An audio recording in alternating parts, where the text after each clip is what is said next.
Hello, friends, welcome all. Param TV is here to call. Study, fun, and knowledge too. Hello everyone, once again. So what today we are going to start? We are going to start the chapter The Black Aeroplane, जिसकी हमने सारी reading कर ली है. And today we are going to discuss the question answers. But before starting the question answers, please keep this thing into your mind. Text book वाले question answer सिर्फ exam में नहीं आएंगे. They will ask the questions from the chapter. तो chapter को अच्छे से पढ़ना है, डिटेल्ड वे में समझना है, and then it will be really easy for you to give the answers. आपके लिए बहुत आसान हो जाएगा आंसर्स को देना in your own language, right. But chapter की प्रॉपरली समरी, चैप्टर प्रॉपरली पता होना चाहिए. तो let's begin our question answers. I will take the risk. ठीक है भाई, मैं रिस्क लेने के लिए, मतलब I will take the risk, मुझको रिस्क लेना चाहिए. What is the risk? Risk क्या था? What does the narrator take it? क्या था भी? उसको था कि मैंने तो अपनी हॉलीडेज अपनी फैमिली के साथ एंजॉय करनी है, मैंने इंग्लिश ब्रेकफास्ट करना है, तो कोई बात नहीं, चाहे क्लाउड्स हैं चाहे स्टॉर्म है, मैं इसी के बीच में चला जाता हूं. चाहे मेरी फ्लाइट इधर हो जाए, एरोप्लेन उधर हो जाए, उसको छोड़ो. तो उसने इतना बड़ा रिस्क ले लिया अपनी लाइफ के साथ, राइट. अदरवाइज बादलों में कैसे कोई जा सकता था, बट उसने ये रिस्क लिया. So the pilot of Dakota DS-088 was eager to return home. वो बहुत इंटरेस्टेड था कि मैं किसी भी हालत में घर पहुंच जाऊं फॉर अ फैमिली हॉलीडे, ताकि मैं परिवार के साथ छुट्टियां बताऊं.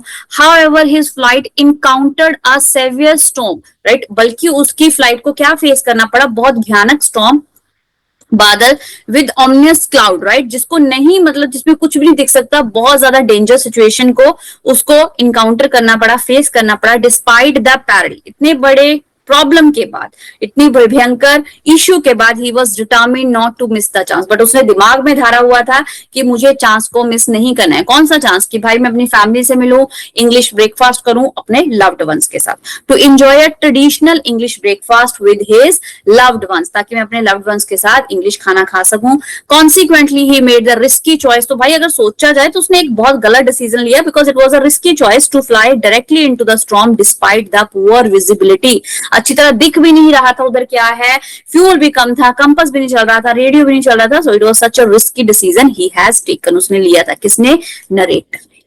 ठीक है जी. Describe the narrator's experience as he flew the aeroplane into the storm. तो भाई उसका एक्सपीरियंस बताओ, उसको कैसा फील हो रहा था जब वो बादलों के बीच, वो आंधी तूफान के बीच जा रहा था. As the pilot entered the storm, जैसे उसने एंटर किया, his plane jolted and spun, हिलना डुलना शुरू हो गया, राइट. साथ नहीं दे रहा था. Surrounded by the darkness with no visibility, आसपास बिल्कुल बिल्कुल क्या हो गया? अंधेरा हो गया, कुछ भी नहीं दिख रहा था. द इंस्ट्रूमेंट्स फेल्ड, कंपास भी मर गया, राइट. रेडियो भी खत्म हो चुका था. And with the fuel running low, fuel का भी वो लास्ट टैंक था. He was in desperate situation, मतलब वो बुरी एक ऐसी सिचुएशन में फंस गया था. It was really hard to figure out the solution, मतलब सोल्यूशन निकालना भी बहुत मुश्किल हो गया था. सडनली, पर अचानक से क्या हुआ? A mysterious black plane appeared. उसको क्या देखा? एक मिस्टीरियस, राइट. वो मिस्ट्री ही थी एंड तक भी चैप्टर की, पता ही नहीं था कि सच में कोई ब्लैक प्लेन या एरोप्लेन था या नहीं. सिग्नलिंग हिम टू फॉलो, मतलब उसने सिग्नल दिया कि आ जाओ मुझे फॉलो करो.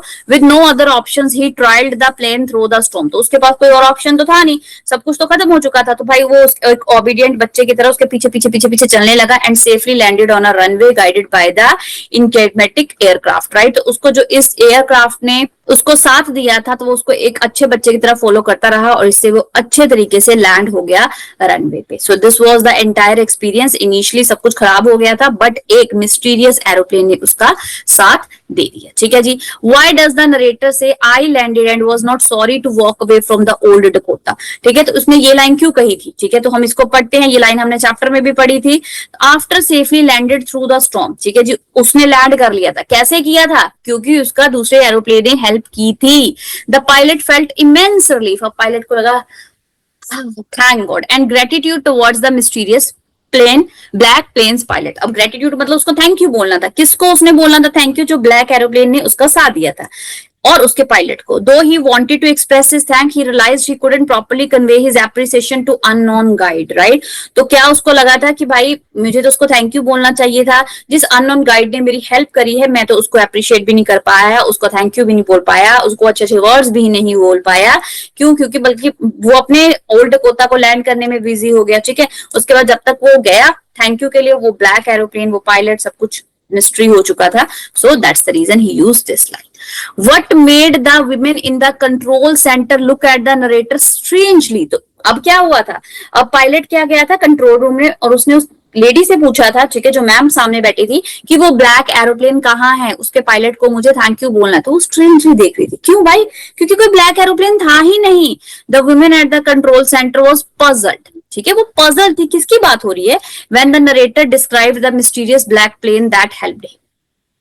तो वो क्या हो गया कि वो पजल सी होगी, कौन सा ब्लैक एरोप्लेन, कोई ब्लैक एरोप्लेन तो था नहीं, कोई पायलट और तो था नहीं। According to the radar his plane was the only one in the sky, क्योंकि जो पूरी उनके पास इंफॉर्मेशन थी रडार में, वहां पे बताया गया था सिर्फ एक ही प्लेन था जो इसका था, मतलब नरेटर का था, उड़ रहा था during the storm, leaving both of them baffled and the event shrouded in the mystery. Baffled मतलब वो सोच अचंभित हो गए, क्या थी, क्या मिस्ट्री थी, ठीक है, तो उसका हमें कोई सोल्यूशन, कोई आंसर मिल ही नहीं पाया एट दैट। तो ये आपके टेक्स्ट बुक के क्वेश्चंस थे, बट आपको बाकी क्वेश्चंस की भी इंफॉर्मेशन होना जरूरी है। व्हाई डिड द पायलट, कुछ अदर इंपॉर्टेंट क्वेश्चंस हैं, decide to fly through the clouds, क्यों उसने डिसाइड किया था, क्योंकि फैमिली के साथ ब्रेकफास्ट करना है, इंग्लिश और एंजॉय करना है holidays. The pilot decided to fly through the clouds because he wanted to reach England desperately, उसके अंदर इतना कीड़ा था इंग्लैंड पहुंचने का, and he couldn't fly up and over the huge clouds in his old Dakota, तो वो जा तो नहीं सकता था, पर उसने पूरा अपने मन में बादल नहीं बना लिए थे, मन में पूरा निश्चय कर लिया था कि मैंने जाना ही अपने ओल्ड डकोटा, जो उसका एरोप्लेन था, उसके साथ कहां पे जाना है, अपने घर जाना है by any. Describe the sky when Dakota took off from the Paris, right, जब डकोटा टुक ऑफ हुआ, वहां से निकला पेरिस तक, क्या था, when Dakota took off from Paris the sky was quite clear, उस समय तो भी आसमान बिल्कुल साफ था, मून वाज कमिंग, राइट, चंद्रमा जी आ रहे थे, up in the east stars were shining, तारे भी चमक रहे थे, there were no clouds in the sky, बिल्कुल आसमान साफ सुथरा था। The climatic condition was ideal, ideal का मतलब होता है जिस तरह की हम लोग चाहते हैं, it was just like that, तो सब कुछ पॉजिटिव था। The pilot was lost in the storm, who rescued him and how, pilot तो वो बादलों में गुम हो गया, उस आंधी तूफान में गुम गया, तो किसने उसको बचाया और कैसे, एक ब्लैक एरोप्लेन में पायलट ने, बल्कि पता नहीं वो कौन था, मिस्ट्री थी। The pilot of the black aeroplane asked the lost pilot to follow him, ठीक है जी, तो जो ब्लैक एरोप्लेन में पायलट बैठा था उसने बोला कि मुझे फॉलो करो। The black aeroplane was flying in front of him, उसके आगे ब्लैक एरोप्लेन चल रहा था, कटिंग द क्लाउड्स, बादलों को चीरता हुआ, शोइंग हिम द वे, रास्ता दिखा रहा था। Then he flew down and disappeared, वो इतना उड़ा कि बाद में गुम भी हो गया। Following him the pilot came out of the clouds, तो इस तरह को उस पायलट को फॉलो करते करते करते करते जो हमारा मेन नरेटर है स्टोरी का, उसको रास्ता मिल गया और उसने उस स्टॉर्म को बच गया, उस स्टॉर्म से वो बच गया। तो उसको रेस्क्यू किसने किया है, ब्लैक एरोप्लेन वाले पायलट ने, जो कि पता नहीं कौन था। Why did the pilot call the Paris control room the first time? पहली बार उसने बोला ना, hello hello Dakota 088 something something, right, Paris, so in that way. Why could he not contacted in the second time? तो दूसरी बार contact क्यों नहीं कर पाया भाई, वो बादल, स्टॉर्म, आंधी तूफान सब कुछ खराब हो गया था उसका। The pilot called the Paris control room to inform the airport authorities about his flight to England, कि उसने इन्फॉर्म करना था कि हाँ भाई हम चल चुके हैं, पहुंचने वाले हैं। He also wanted to ask for the proper direction, कि क्या मैं सही डायरेक्शन में जा रहा हूँ, तो उन्होंने बोला था हाँ भी आपके कंपास के according, like you are going in a good direction. He couldn't contacted in the second time because the radio was dead due to storm, आंधी तूफान के कारण जो रेडियो था वो भी खत्म हो गया था। So I will take the risk. What is the risk? Why does the pilot of the old Dakota take it? ये हमने फर्स्ट क्वेश्चन भी पढ़ा है, उसी की तरह ही क्वेश्चन है। The risk was of flying the old Dakota aeroplane into the storm. तो सबसे बड़ा रिस्क है क्या था, उसका जो एरोप्लेन था ओल्ड डकोटा, उसको क्या जाना था, आंधी तूफान में चीरते हुए जाना था। The pilot took it as he wished to reach home as soon as possible and to present at the breakfast table with his family in the morning. तो भाई वो चाहता था, उसने रिस्क इसलिए लिया कि मैं जाऊं, मैं सुबह का नाश्ता अपनी फैमिली के साथ करना चाहता हूं, वो भी इंग्लिश ब्रेकफास्ट, इसीलिए उसने वो रिस्क लिया। What difficulties did the narrator face while flying in the storm? जब जो नरेटर था वो स्टॉर्म, आंधी तूफान में से, बादलों में से जा रहा था, तो क्या क्या हुआ। The difficulties that the narrator faced were that all the instruments of the his aeroplane stopped working, सारे इंस्ट्रूमेंट्स चलने बंद हो गए, चाहे वो रेडियो था, चाहे वो कंपास था, और फ्यूल भी लास्ट ही रह गया था। He couldn't see anything as there was a dark cloud, there were dark clouds all around. आसपास की विजिबिलिटी भी खत्म हो गई थी, क्यों, क्योंकि इतने काले घने बादल थे। The radio became dead and the compass was turning round and round, round and round. Radio तो बिल्कुल ही खत्म हो गया था और कंपास घूम ही जा रहा है, घूम ही जा रहा है, घूम ही जा रहा है, घूम ही जा रहा है। So these were few important questions, right, which you can also keep into your mind. Long question देख लेते हैं। From the beginning to the end of the lesson the black aeroplane is a mystery. How, तो हमने देखा ना कि वो कहां गया एंड तक, तो वो कैसे। The narrator started his journey with old Dakota 088 eight that time narrator ने अपनी स्टोरी शुरू कर दी ना, अपनी जर्नी आई मीन टू से स्टार्ट कर दी है, रास्ता तय करना शुरू कर दिया। उसके एरोप्लेन का नाम जो ओल्ड डेकोटा 088 था। At that time the sky was clear but suddenly he found himself in the midst, midst मतलब mid of the black clouds, ठीक है। तो वो क्या है, स्टार्टिंग में तो सब कुछ क्लियर था, जो चंद्रमा था, मून था, वो भी ईस्ट से अप हो रहा था, stars were also shining, everything was in a good way. But फिर क्या हुआ, उसको रास्ते में मिडेस्ट में काले बादल दिखने शुरू हो गए। देयर वाज जीरो विजिबिलिटी, कुछ भी नहीं दिख रहा था, एवरीथिंग वाज ब्लैक, सब कुछ काला वाला हो चुका था। He couldn't find any way to escape, बचा नहीं जा सकता था, अब उसके पास कोई रास्ता नहीं था बचने के लिए। To his shock the compass and the radio were dead. अब और भी हैरानी वाली बात तो ये हो गई थी भाई, कंपास भी चला गया, रेडियो भी नहीं चल रहा, कंपास गोल गोल राउंड राउंड, कोई नॉर्थ ईस्ट वेस्ट नहीं दिखा रहा है, और जो रेडियो वो बिल्कुल भी नहीं चल रहा था। ही वाज लॉस्ट, वो एकदम खो गया था, किसी से बात भी नहीं कर सकता था। All of a sudden the narrator saw a black aeroplane and was helped by the other pilot. अचानक से उसको क्या एक ब्लैक एरोप्लेन दिखा, और उसमें से उसको एक पायलट भी दिख गया कि हाँ भाई वो उसकी हेल्प करने के लिए रेडी है। For half an hour he was flying behind that plane like an obedient child. अब वो क्या कर रहा था, मतलब जो ब्लैक एरोप्लेन था वो आगे आगे जा रहा था, और ये उसके पीछे पीछे पीछे पीछे एक ओबीडिएंट चाइल्ड की तरह उसको फॉलो कर रहा था। There was only enough fuel in the tank to fly for 5 or 10 minutes when suddenly he saw 2 rows of light। अब सिर्फ इतना ही फ्यूल बचा था कि 5-10 मिनट और चल सकता था, बट अचानक से इसने देखा कि भाई खुश होने की बात है, 2 रोज दिखने लगी हैं, 2 लाइंस दिखने लगी हैं, मतलब अब लैंड होने ही वाले हैं। It was a runway in front of him, तो अब उसको रनवे दिख ही गया था। He safely landed at the airport, तो उसने अच्छे से लैंड कर लिया। He went to the control centre, वो उस कंट्रोल सेंटर में गया, क्यों, उस लेडी के पास, उस पायलट को पूछने के लिए, to ask who are the other pilot was, right, कौन सा दूसरा पायलट था। टू हिज हॉरर, क्या अचंबे वाली बात, his was the only flight that could be seen on the radar, right. Radar पे उन्होंने देखा कि भाई और कोई फ्लाइट थी नहीं इस इतने भारी स्टॉर्म में, सिर्फ तुम्हारी ही फ्लाइट थी। Who was the other pilot on the strange black aeroplane flying in the storm, तो वो कौन था जो ब्लैक एरोप्लेन में पायलट जा रहा था। Without lights remained a mystery till and, तो वो मिस्ट्री की मिस्ट्री ही रह गई। अब उस मिस्ट्री को कंप्लीट आप अपने दिमाग की स्टोरी से कर सकते, ठीक है जी। Describe the narrator's experience as he flew the aeroplane to the storm. तो भाई फिर से वही क्वेश्चन देखिए, घुमा फिरा के आ रहे हैं कि अब उसका एक्सपीरियंस बता दो। भाई एक्सपीरियंस बताया तो है, इंग्लैंड में उसने जाना था, फ्यूल कम था, लास्ट टाइम था वो भी यूज कर लिया था, ठीक है जी। क्यों उसको अपनी फैमिली के साथ इंग्लिश ब्रेकफास्ट करना था, इसके अलावा कंपास भी चलना बंद हो गया था, तो वो घबरा गया था। फिर अचानक से उसको कोई दूसरा एरोप्लेन दिख गया, उसके पायलट ने उसको वेव किया था और वो उसको फॉलो करने लगा। This was the complete experience, फिर से वही लिखा होगा। तो इसलिए बोलती हूँ क्वेश्चन को ध्यान से पढ़िए and answers you can mix and match related to the other questions, बस उसकी फॉर्म में आपको आंसर को लिख देना है दिमाग लगाते हुए, ठीक है जी। So the narrator was in hurry, वो क्यों जल्दी में था, to reach England although he had little fuel, बल्कि उसके पास फ्यूल कम भी था बट फिर भी उसको इंग्लैंड पहुंचना था।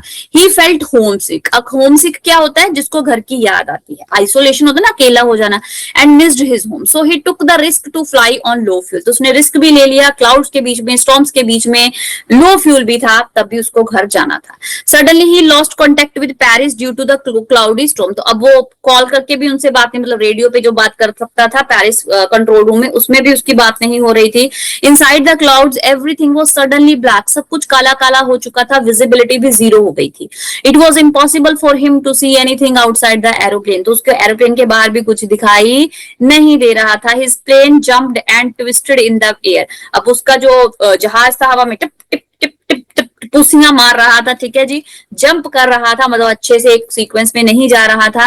He looked at the compass, to his surprise it was moving round and round, अब वो देख रहा था कि भाई ऐसे ऐसे एरोप्लेन तो रहे, मैं किस डायरेक्शन में हूँ। तो भाई ट्विस्ट की बात तो ये है, वो कंपास भी नहीं चल रही थी, अब वो भी मूव डुंग डुंग डुंग डुंग डुंग डुंग कर रही है, round round round round round कर रही है, तो उसको डायरेक्शन भी पता नहीं चल पा रहा था। इट वाज डेड, उसका भी बाय बाय हो चुका था, किसका, कंपास का।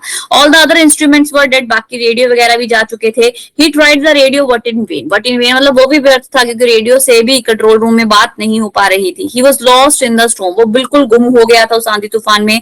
Just then a black aeroplane appeared, but अचानक से उसको एक ब्लैक एरोप्लेन दिखा। He was helped by the mysterious pilot.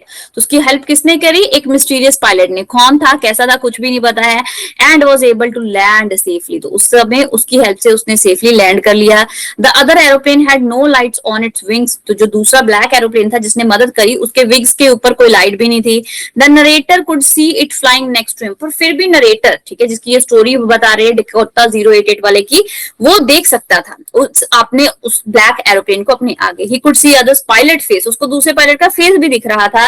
He lifted one hand and waved the narrator and asked him to follow. तो उसने ऐसे ऐसे अपना हैंड निकाला और उसको हाय बोला और बोला मुझे फॉलो करो. ठीक है जी.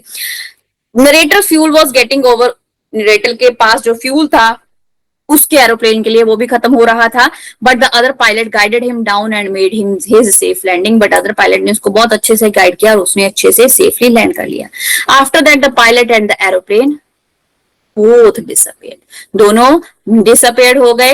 राइट. तो वो पता ही नहीं कहाँ चले गए, मिस्टर इंडिया की तरह. But this was the mystery. तो इस तरह लॉन्ग क्वेश्चंस भी पूछे जा सकते हैं. Thank you for watching Param TV. Your support means the world to me. Every like and subscribe you do brings more smiles and learning too. Stay connected, don't go away. More fun videos every day.